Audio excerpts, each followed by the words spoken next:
On Friday, the 12th of December 2014, 8 political prisoners in the central prison of Urumia, who are on hunger strikes, were sent to the prison hospital due to their critical health condition.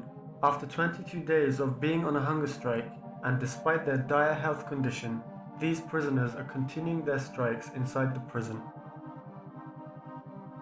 Masoud Shamsnejad, a lawyer and a jurist from Kurdistan, who is currently held in the workers' section of Urumia prison, has been on a hunger strike since last week. The reasons given by Mr. Shamsnejad for his hunger strike are being prevented from going on a medical leave and the prison officials' failure to obey the law. During the past week, a number of former members of the Islamic Consultative Assembly wrote a statement supporting Mehdi Karoubi's request of his right to hold a public trial to defend himself, or for his house arrest to be stopped. Not long ago, Mehdi Karoubi gave a message to Ali Motahari and requested him to look into the case of his house arrest. In this message, Mr. Karoubi talked about his right to hold a public trial to defend himself, or for his house arrest to be stopped. Payam Awarzamani has been on a hunger strike for the last 2 weeks in protest against his heavy sentence after receiving a 16-year imprisonment sentence by the court.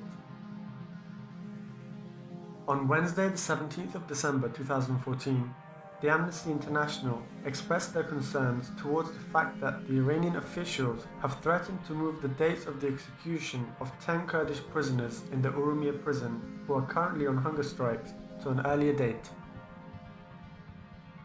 Furthermore, on Wednesday the 17th of December 2014, the family of Amir Hekmati, who is a former member of the US Navy and is currently imprisoned in Iran, informed of Mr. Hekmati's hunger strike in Evin prison of Karaj.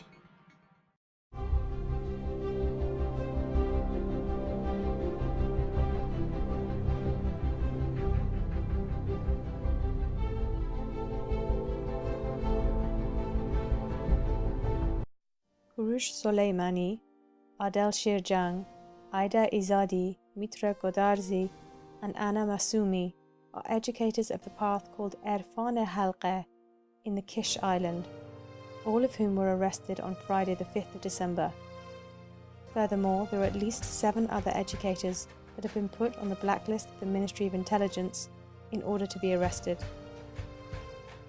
During the past week, 3 Baha'i citizens of Urumia were transferred to the central prison of Urumia on 3 different occasions in order to serve their sentences.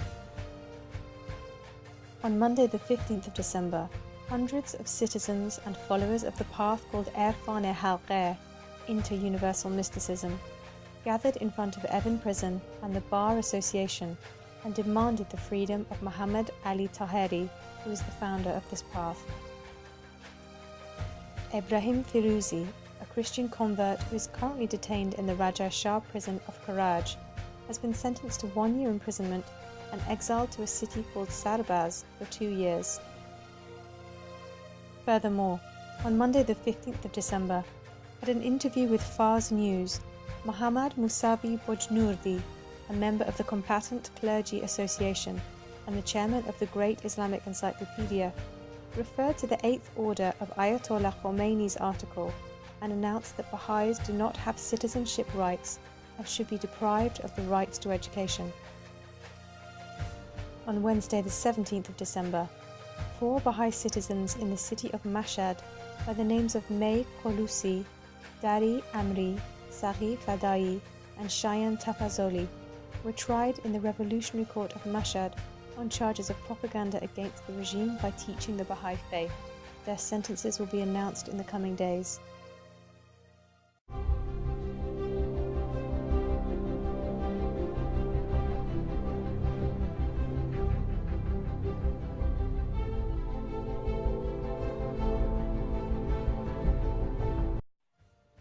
Raybuvar Abdullahi, a labor activist and a member of the coordinating committee, was arrested for helping the establishment of workers' organizations.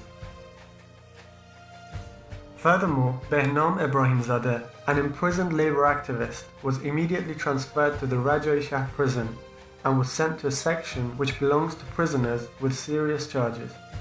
He was accused of communicating with Ahmed Shahid and one other political group, which led to this new case being filed against him. The police force of the public administration in East Azerbaijan have shut down 11 hair and beauty salons and cafes in the city of Tabriz since the 20th of November 2014 for disregarding regulations and social norms. 8 of the shop owners have been sent to the judicial authorities. Furthermore, on Sunday the 14th of December 2014, around 50 retired workers from the Cotton Parsiloon factory in the city of Khorramabad gathered in front of the governor's building in the Lorestan province in order to protest against the delay in the payment of their retirement income.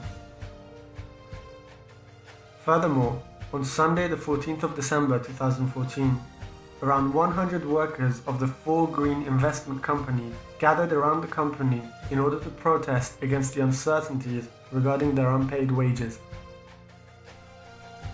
On Monday the 15th of December 2014, once again, nurses gathered in front of the presidential office, not only in protest against their previous and main claims, which was regarding the implementation of the tariff law of nursing services, but also to protest against the shortage of nurses in hospitals and in various nursing departments. A group of painters working at a region called Aslaviye said that about a week ago, when we protested against the 4 months delay in the payment of our wages, we were all forced to sign a dismissal form and were fired from this job. On Tuesday, the 16th of December 2014, a number of Yas healthcare workers in the city of Khorramshahr gathered in front of the governor's building in order to protest against what they stated as the continuous disregard of the employer in the payments of their union's claims.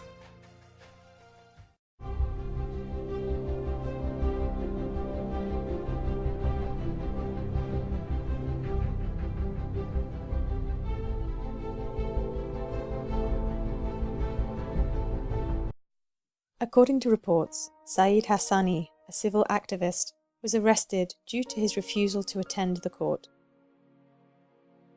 On the afternoon of Monday the 15th of December, 2 people on a motorbike who had their faces covered attacked a girl by throwing acid onto her face on Sazman Barname Street in the city of Tehran. An underground rap artist, Hossein Eblis, was arrested in the city of Mashhad by Iran's Ministry of Culture and Islamic Guidance. Once again, Tehran's Court of Appeals has confirmed the 15-month imprisonment sentence of a popular poet called Mohammad Reza Ali Payam, who is also known as Halu, by rejecting his appeal.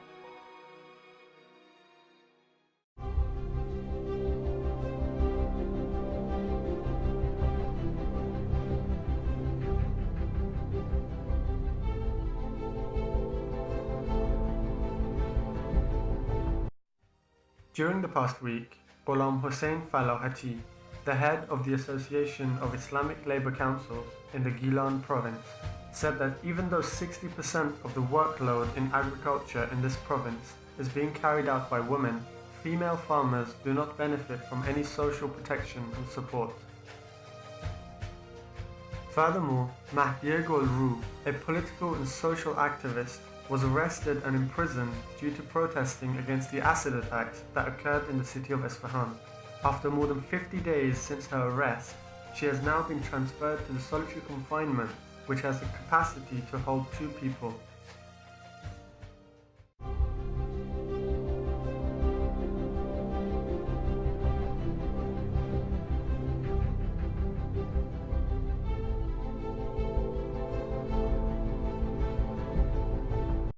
Reportedly, the press juries convicted the news website called Intiqab, a magazine called Mehnameh, and the Serat News website of publishing lies in order to disturb the public opinion.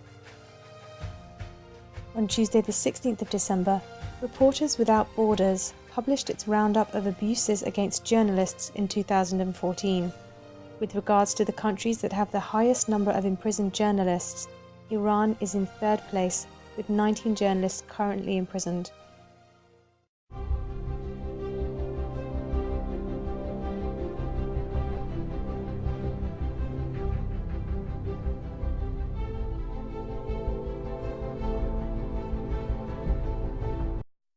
Hojat al-Islam Hadi Shokri, the Chief Police of Politics and Religion in the city of Gilan, announced that the expectation of people from the hall owners was for them to respect gender segregation, as well as improvements in organising of the cinematographers.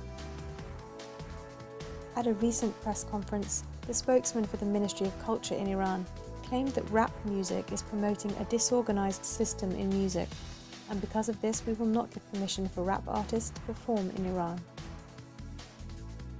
Ali Salanpour, one of the political prisoners in Raja Shah prison, was returned back to the prison straight after his operation in the hospital without completing his treatment period.